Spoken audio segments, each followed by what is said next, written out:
and welcome to Budgeting with Intention. For those of you who are returning, hello. For those of you who are brand new, hello. It's so nice to have you here. Thank you for clicking on this video today and joining me in my quest to get my finances in order. In today's video, we will be just jumping right in and starting where we are. Haven't budgeted in a couple months. I haven't made a video in a couple months, and I'm just feeling the need to get organized and kind of get things under control again. So that's what today's video will be. I haven't prepared anything aside from clearing off my table, and that's about it. So we're just gonna do this together. So thank you again for joining me. I actually just realized I didn't print off a budget sheet, so we're just gonna go, I guess, old-fashioned pen and paper. Let me just grab a notebook real quick. Okay, so we're just gonna do a notebook and pen today. Yeah, no worries, not a big deal. We're just gonna jump in and do it. How are you all doing? It has been a while, and I apologize for the long break. I had intended on just taking a couple months off for the summer.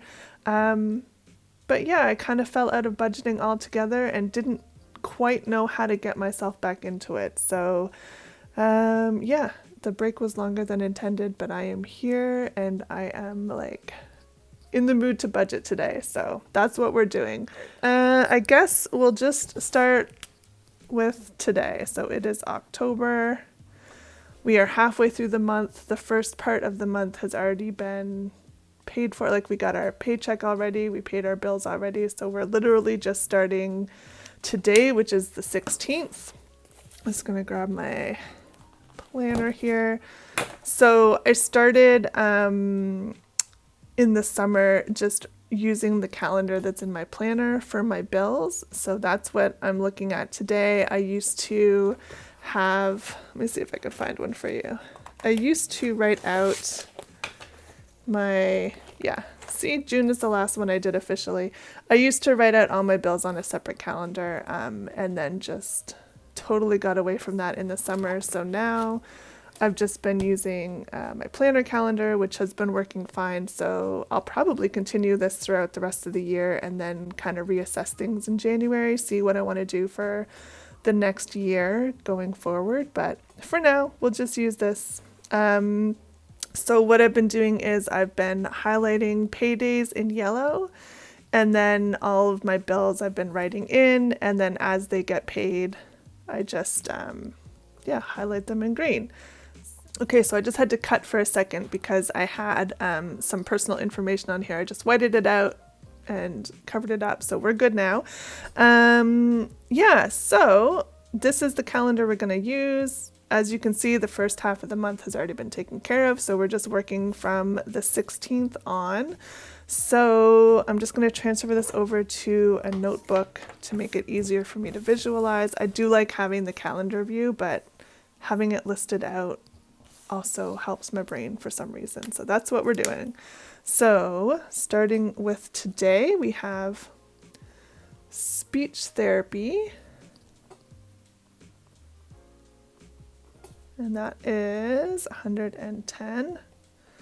And then we've got our life insurance, our car insurance, and our home insurance. I'm going to bundle those all together, and they usually come to just under $290, so I'll just round it up to $290. We have a car payment coming out on Friday, and that is rounded up to $170.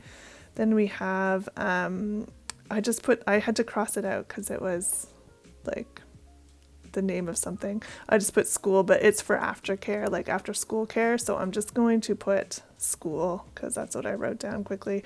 And that is going to be $375. So that's like childcare before and after school. And then also like on the days where there's teacher in services or whatever, they'll have day camps. So that's all of that is covered in there.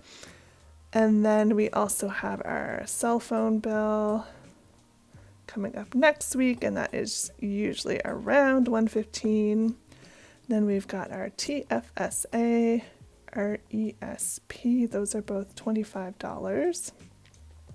So if you're not Canadian, the TFSA stands for tax-free savings account. That's just exactly what it says, tax-free savings account. We're using this as our long-term savings, so we're putting in $25 every paycheck or every pay period. And then same with RESP, we're putting in $25 every pay period, and that is our, see if I can remember, registered education savings plan, I think.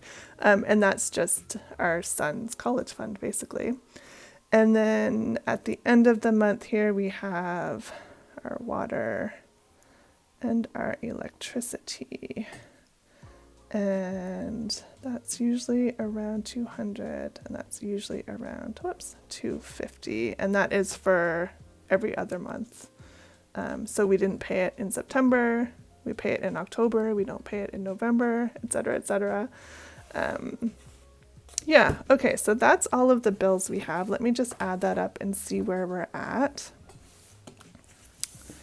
So 110, 290, 170, 375, 115, 25, 25, 200, and 250. So we're at 1560 for bills. And of course, we also need to eat and put gas in the car and all of that stuff. So we're going to do groceries. Actually, we're just going to call it food because it will also include like if we decide to eat out. And then what else? Gas. I've been getting lunch money recently. And then I'll just do pocket money. I'm sure I'm forgetting something, but we're just going to go with it. So groceries and food for, what have we got here? I normally go shopping on the weekends. So we've got, 2 weekends left. So I need 2 weeks worth of groceries. So that is, let's say, so 100 for each week. And then assuming we'll probably get takeout at least once there. Let's do maybe I'm just gonna say 250. That's $100 a week on groceries and then $50 for takeout. And then gas, we have a full car now. We'll probably fill up at least once. I'm gonna say we need 2 more weeks plus a full car. Sorry, I am doing this on the fly here. I'm just gonna say $100. And then lunch money, we'll say $20 a week. So that's $40 altogether. And then pocket money, we're gonna do $40 together. And that equals 250, 100, 40 and 40. Oh shoot, let me try that again. 250 and 140, 40, so $430. Okay, so 430 plus 1560, that's $1,990. That's what we need to get us through to the end of the month. Of course, we haven't addressed sinking funds or emergency fund or any of that. And that's okay. If there's money left over, then that's where that will go. Let me just pause for a second and see how much money we have in our actual account right now so that I know what we need and what we already have. Hold on a second. Okay, so we have rollover of 652. So that's what we have left in our account as of now to pay these bills and things.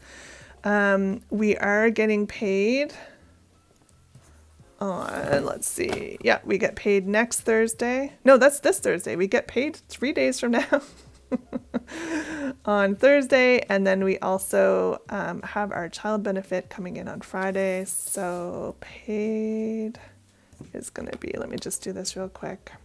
My paycheck's going to be really low this pay period because I had to take some time off for medical leave. So that would be, I'm guessing mine's going to be around 500, and then my partner's is also a little bit low because of other things. So I'm going to say we'll probably get about $1,200 in pay this week, and then CCB is $350.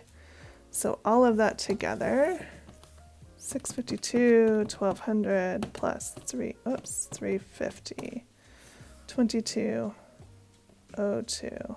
Okay, so we are good. We have enough money to cover all of the upcoming bills, our food and gas and other things like that.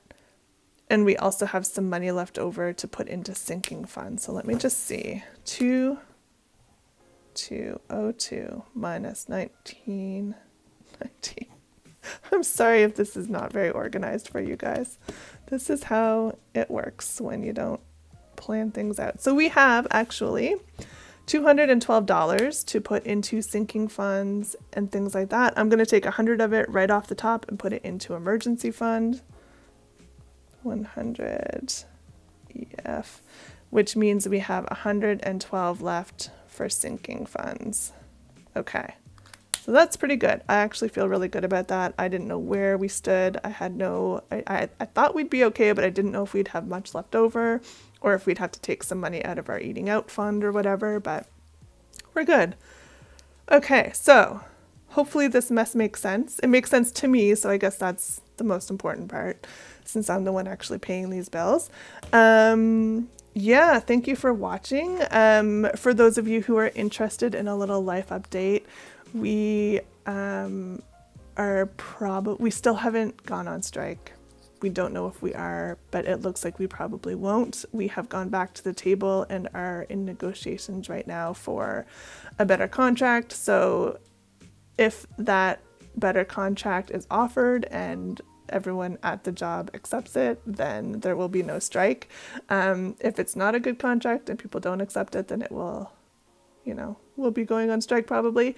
It's something that is just ongoing and keeps getting stretched out and stretched out and stretched out. So who knows when and if there will ever be a solution. But in the meantime, we're just continuing to put a little bit of money aside from each pay to go into I'm calling it emergency fund here, but we actually call it our just in case fund. So just in case there's a strike, that money is going to go towards covering income during that period. If there is no strike, then that money will just get rolled into the emergency fund.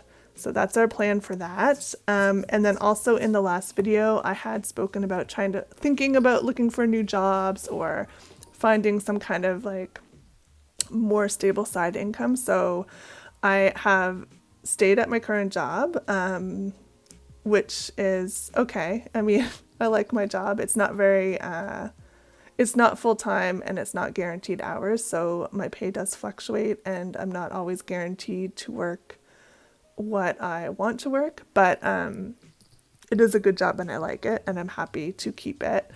On the side, however, I looked for something a little bit more stable and a little bit more lucrative, I guess is the word, paid me more. So I did find a long-term freelance position. It was originally slated to go to Christmas, but it just got extended into the spring. So for the next, many months, I will have this side income coming in. It is guaranteed at least 10 hours at the minimum, but lately it's been basically there's enough work there to do as many hours as I want. So I've been doing between 10 and 15 right now because it's busy, but, or not because it's busy, because I have been busy and there's been a lot going on in my life. But in November, things will be slowing down. So I might be able to even work up to 20 hours a week at that side freelance job. So that's nice. It has been helping a lot. It's nice to have some stability on the side income. In addition to our main income, we definitely are not at the point where we're getting ahead. What am I trying to say? We're in that space where our income is just covering our living expenses. And if we want to get ahead, we really do need to have side income coming in. And we are going to be sitting down in the next couple days and just really taking a look at our numbers, coming up with some solid goals for the next couple months, and just really figuring out how we want our money to be working for us. Okay, so I think I've rambled on long enough. If you have any questions, leave them in the comments below. I do plan on coming back in the next week or two to follow up with the budget and see how we're doing. Yeah, it's been nice sitting down and just looking at the numbers again. I still feel a little bit frazzled. I don't like doing it freehand. I like having my nice like printed off sheets and my calendar and stuff. So I will probably go back to that for next time. But for today, I mean, at least I got some numbers on the page and I have a plan for the rest of the month. So I'm feeling good about this. And yeah, thanks again for stopping by. If you want to support the channel, please like and subscribe, comment below, all of those things. I appreciate it all. And of course, if you have a channel on here, let me know and I will hop over and support you as well in all of those ways. Okay, so I am definitely hopping off now. Thank you again. Have a great day, and we'll see you next time. Bye.